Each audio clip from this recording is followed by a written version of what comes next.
Hi, I'm Ed Pound, the Managing Director of the Operations Science Institute. Welcome to the Institute's series, 52 Weeks of Operations Science in 2 minutes. To be clear, we're not going to compress a year's worth of operations science into 2 minutes. Every week during this 52-week series, we will provide 2 minutes of powerful, practical operations science insights. If you are not already applying operations science, you're wasting money and resources. Supercharge your and your team's skills with high-value, low-cost operations science online certification. Last week, Jeff Bell explained how operations science connects the buffers of inventory, time, and capacity and their behavior to the financial statements. Organizations ignore this connection at their peril, and many do. This week, we focus on planning a capacity buffer. A quick reminder of the fundamental relationship between the buffers and variability. Variability is like the area of a rectangle, and the buffers are the width and the length. In this relationship, capacity is the bedrock buffer. Capacity is your people and equipment. If you don't have any people and equipment, you can't make any product or deliver any services, much less any inventory, so people wait forever.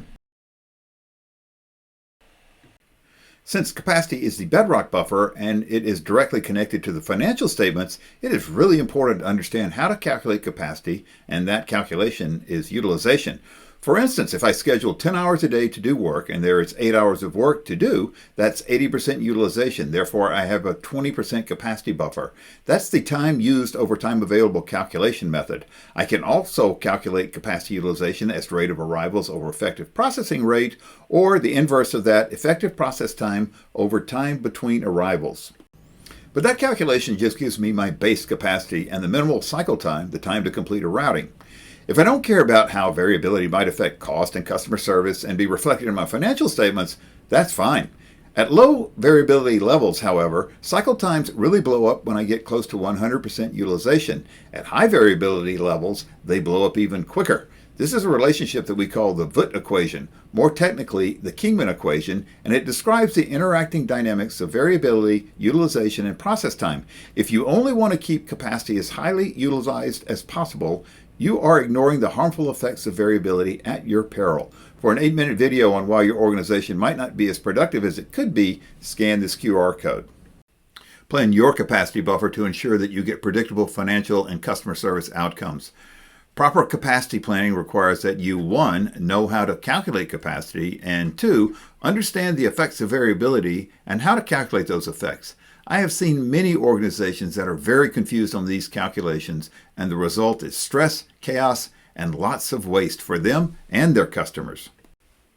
Next week, we continue the discussion of the buffers and how they affect your financial statements and your customer service. We will focus on the inventory buffer. Please join us at the Operations Science Institute. Like, share, subscribe, and comment on this video. Create an account at opscience.org for more great resources. Both the account and the resources are free. Contact us at info@opscience.org for personalized training. The Institute will train and certify your own trainers for long-term sustainability in your organization. Get your own Operations Science online certification. Share your knowledge and inspire, energize, and sustain success for you and those around you.